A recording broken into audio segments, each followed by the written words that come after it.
How often has it happened to me that in the night I dreamt that I found myself in this particular place, that I was dressed and seated near the fire, whilst in reality I was lying undressed in bed? See René Descartes, Meditations on First Philosophy tonight. We confront one of the most enduring, intellectually stimulating, and profoundly disquieting questions in the entire history of Western philosophy. A question thrust into the spotlight with unparalleled clarity by the 17th century thinker, widely regarded as the father of modern philosophy, René Descartes. We consciously step away from the rich traditions of interpreting the meaning or symbolism of dreams, whether as disguised Freudian wishes, Jungian archetypal messages, or Aristotelian physiological echoes. Instead, we grapple with a far more fundamental challenge posed by the very experience of dreaming itself, considering what it reveals, or rather obscures, about the nature of reality and the ultimate limits of human knowledge. Through his celebrated and intensely debated dream argument, Descartes masterfully wields the common, almost universal, human experience of dreaming not as a subject for psychological analysis, but as a powerful instrument for radical philosophical doubt. His central query cuts to the core of our existence. If our dream experiences can possess a vividness, coherence, and sensory richness that makes them, while we are having them, indistinguishable from our waking experiences, then what absolutely reliable criterion do we possess to know with incontrovertible certainty that we are not dreaming right now, at this very moment? What you are about to explore is far more than a mere abstract intellectual puzzle or historical curiosity. It represents a profound challenge capable of unsettling the very bedrock of your confidence in the perceived world, forcing a confrontation with the foundations of everything you believe you know. The unnerving potency of Descartes' argument initiates with a simple, almost mundane, yet universally recognizable observation: the often striking similarity between the qualitative feel of dream experiences and waking reality. While it's true that many dreams are fragmented, bizarrely surreal, or possess translucent, flimsy quality that easily marks them as unreal upon reflection, it's equally undeniable that a significant portion of our dream life presents itself with astonishing realism and internal coherence. These are the dreams where the fabric of sensory detail feels complete and convincing. We see vibrant colors, hear distinct sounds, feel textures against our skin, interact with seemingly solid objects, navigate environments that possess spatial logic, converse with people who respond plausibly, and experience the full spectrum of human emotions, from ecstatic joy to paralyzing fear, with an intensity that feels utterly genuine within the dream state. We might dream, as Descartes himself vividly describes, of the mundane act of sitting by a warm fire in our dressing gown, feeling the heat on our skin, observing the play of light and shadow cast by the flames, hearing the gentle crackle of burning logs, all sensory details perfectly aligned, internally consistent, and utterly convincing, while our physical body is, in objective fact, lying prone and inactive in the cool darkness of a bedroom. Furthermore, many individuals report experiences like false awakening spas, dreams in which they convincingly dream they have woken up from a previous dream, perhaps even getting out of their dream bed, performing morning ablutions, and beginning their daily routine within the dreamscape, only to experience a second, genuine awakening later, accompanied by the jarring realization that the entire preceding sequence, including the feeling of having woken up, was itself enveloped within the dream. These experiences dramatically underscore the dream's capacity to mimic not just sensory reality, but also the very feeling of being awake. The dream can incorporate a sense of normalcy, continuity, and even self-awareness that makes immediate distinction incredibly difficult from within the experience itself. While some dreams betray themselves through blatant absurdities, flying unaided, conversing with inanimate objects, sudden impossible shifts in location. Many others maintain a deceptive level of internal logic and mundane detail. It is precisely this capacity of dreams to occasionally present a world that feels completely real, logical, and sensorially rich that forms the empirical basis for Descartes' philosophical maneuver. If dreams can convincingly simulate waking reality, then the subjective feeling of certainty, the sense of "this feels real," accompanying our current experience, is rendered insufficient as an absolute guarantee of wakefulness. Our senses, the primary conduits through which we receive information about the world, deliver experiences that possess a similar qualitative texture in both states. This forces the introspective question upon us with renewed urgency. Reflect on your own dream life.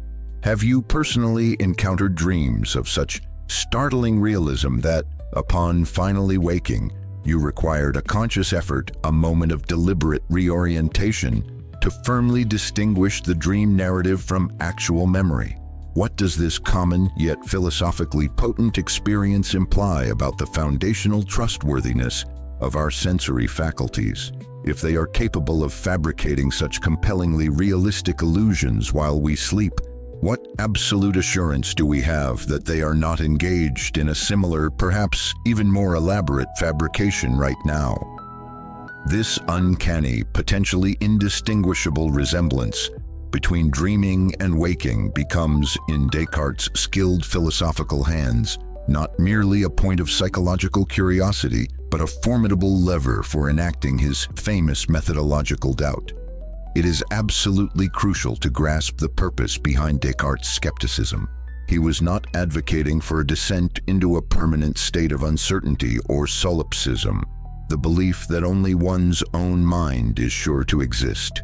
His doubt was a method, a deliberate, systematic, and temporary strategy designed to achieve the opposite, absolute certainty. His project, as outlined in his Meditations on First Philosophy, was foundational.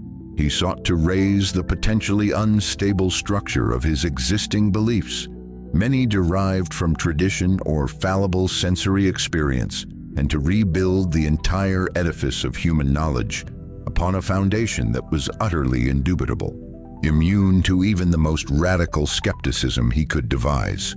The dream argument serves as one of his most effective demolition tools, specifically targeting the vast domain of knowledge acquired through sensory experience. His line of reasoning unfolds with compelling logic. First, he acknowledges that his senses have occasionally deceived him in the past, even during clear waking moments, mistaking distant objects, experiencing optical illusions, misinterpreting sounds. This establishes the general fallibility of the senses, but the dream argument goes much further.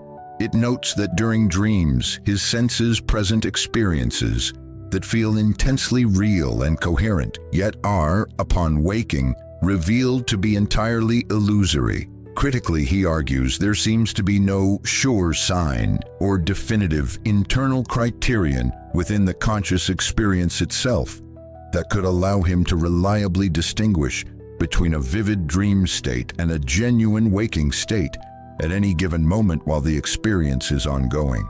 Given this lack of an intrinsic distinguishing mark, he concludes that for any current belief grounded in sensory perception, the belief that I am currently perceiving these words, this room exists around me, I possess a physical body, there exists the logical possibility that he is merely dreaming this entire scenario. And if this possibility, however seemingly remote, cannot be definitively ruled out, then any belief based on that sensory experience cannot be considered absolutely certain. It becomes subject to doubt. The power of the dream thus transforms from a common nightly occurrence into a radical philosophical thought experiment. It functions as a universal acid, capable of dissolving our certainty not just about individual sensory perceptions, but about the very existence and nature of the entire external physical world as we perceive it. If I cannot be certain that I am not dreaming, then the existence of my own body, the chair I feel beneath me, the walls of the room, the sounds from outside, even the apparent laws of physics operating within this perceived reality, all become potentially dubious components of an elaborate dream narrative. This moves beyond simply questioning whether that distant tower is square or round. It questions whether there is a tower, or indeed any external world at all, independent of my potentially dreaming consciousness. This leads directly to a profound epistemological crisis. If the vast bulk of human knowledge, from everyday observations to complex scientific theories, ultimately relies on sensory input, and the dream argument effectively demonstrates that sensory experience lacks an internal guarantee of its own veracity against the ever-present possibility of dreaming, then does any secure knowledge remain? Is there anything at all that can withstand this onslaught of doubt? Having pushed skepticism to this seemingly precipitous edge, threatening to plunge all empirical knowledge into uncertainty, Descartes famously executes his philosophical masterstroke. His aim was never skepticism for its own sake, but certainty achieved through radical doubt. He believed he discovered this bedrock of certainty in the very act of doubting itself, leading him to his foundational, unshakable insight, encapsulated in the immortal phrase cogito ergo sum, typically translated as "I think, therefore I am." This becomes his philosophical anchor point, the single indubitable truth that, he argues, remains certain even when confronted by the most extreme forms of skepticism, including not only the dream argument, but also his subsequent, even more radical hypothesis of an all-powerful, malicious, evil demon systematically deceiving him about everything, potentially even the truths of mathematics. How does the cogito provide an escape from the vortex of dream doubt? Descartes' insight rests on its immediate, self-verifying nature. He observes that regardless of whether he is awake or dreaming, whether his perceptions are accurate or entirely illusory, one fact remains undeniably present and true. He is thinking. He is consciously experiencing something, doubting, wondering, perceiving, even if falsely, feeling, willing. The very act of trying to doubt his own existence, or the act of wondering if he is dreaming, is undeniably a form of thought. And Descartes argues with compelling intuition, thought necessarily implies a thinker. There cannot be doubting without a doubter, wondering without a wonderer, consciousness without a subject of consciousness. Even if an evil demon were manipulating the content of all his thoughts, the very fact that he is being deceived, that he is the subject of these manipulated thoughts, necessitates his existence as something that thinks. Therefore, the proposition "I am, I exist" is necessarily true, each and every time it is mentally conceived or uttered. The certainty of the cogito is not derived from the fallible senses, which the dream argument has already undermined. It arises directly from the immediate internal awareness of one's own conscious activity. Even if I am deeply immersed in the dream of sitting by the fire, the I who is having that potentially illusory experience, the conscious subject aware of the dream fire and dream warmth, must necessarily exist as a thinking entity, a res cogitans or thinking thing, in his Latin terminology. The dream doubt successfully undermines the reliability of the content of the experience. The fire, the room, the perceived body may not be real, but it cannot logically undermine the existence of the consciousness that is experiencing that content. The act of being deceived by a dream proves the existence of the one being deceived. However, does this foundational certainty, "I exist as a thinking thing," truly banish the specter of the dream and allow us to confidently reclaim the external world? Here, the path becomes considerably more intricate and philosophically contested. The cogito powerfully establishes the existence of the subjective mind, the thinking self. but it provides no immediate guarantee of anything outside that mind. It doesn't prove the existence of the thinker's body, which is perceived through the senses, now rendered doubtful, nor the existence of other minds, nor the reality of the physical objects and world that seem to appear in perception. Descartes has secured an undeniable point of certainty within the realm of subjective consciousness, but he now faces the immense challenge of constructing a reliable bridge back to the objective, external reality whose existence he initially threw into doubt. His subsequent strategy in the Meditations involves a complex series of arguments attempting to prove, from the resources available within his own consciousness, specifically the idea of perfection he finds within himself, the existence of a perfect, infinite, and supremely benevolent God. He then argues that such a perfect God, by his very nature, would not be a deceiver and therefore would not systematically mislead us into believing in the existence of an external physical world if it did not truly exist, especially when we perceive it with clarity and distinctness, using the faculties God gave us, like reason. It is through this theological detour that Descartes attempts to ultimately re-establish the reliability, within limits, of clear and distinct sense perception and the existence of the material world, res extensa, or extended thing. These arguments for God's existence and his role as guarantor of our knowledge are widely considered far more debatable and less convincing by many philosophers than his initial use of doubt or the intuitive certainty of the cogito. Thus, even if one accepts the brilliance of the dream argument and the cogito, the solution Descartes offers to fully escape the dream doubt and recover the external world remains philosophically contentious. This leaves us wrestling with a persistent unease. Is the bedrock certainty of one's own thinking consciousness truly sufficient to dispel the radical uncertainty about the external world raised by the dream possibility? Or does the ghost of the dream, the logical possibility that this vivid, seemingly solid reality is just an elaborate illusion, continue to subtly haunt the periphery of even our most confident waking moments?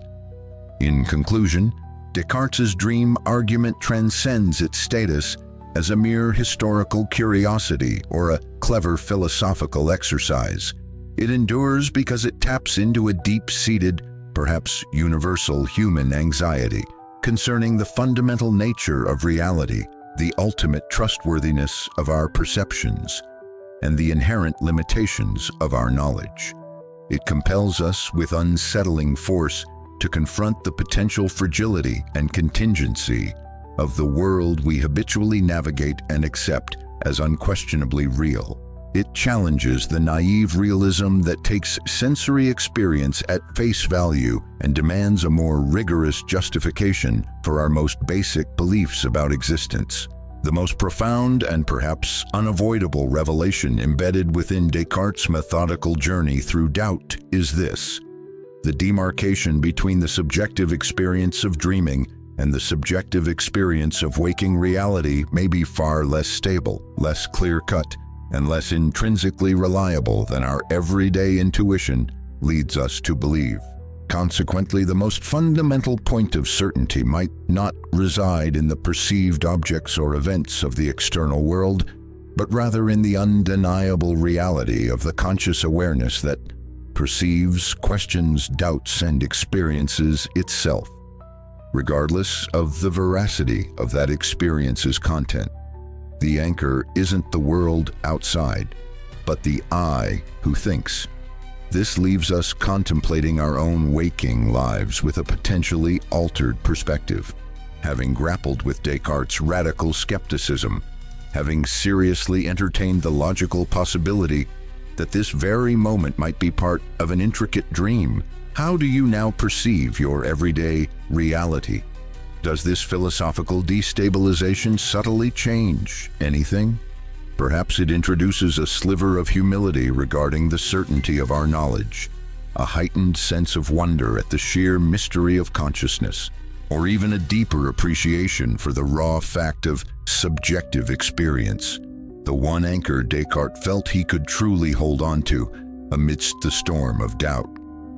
We frequently engage with these kinds of foundational, sometimes unsettling philosophical inquiries and psychological perspectives here. If wrestling with the profound implications of ideas like Descartes' dream argument resonates with you and you wish to continue exploring the nature of mind, reality, knowledge, and the human condition, consider subscribing to join our ongoing conversation. We are also genuinely curious about your reaction. How convincing do you find the dream argument? Do you believe there are, in fact, reliable ways to know you're not dreaming right now? Share your valuable thoughts and perhaps relate your own experiences with hyper-realistic dreams in the comments section below. Descartes' challenge, born from the quiet introspection of questioning the reality of his own immediate surroundings, continues to echo across centuries, inviting each of us to periodically pause within the stream of experience and ask that fundamental, perhaps unanswerable, yet endlessly fascinating question: am I truly awake?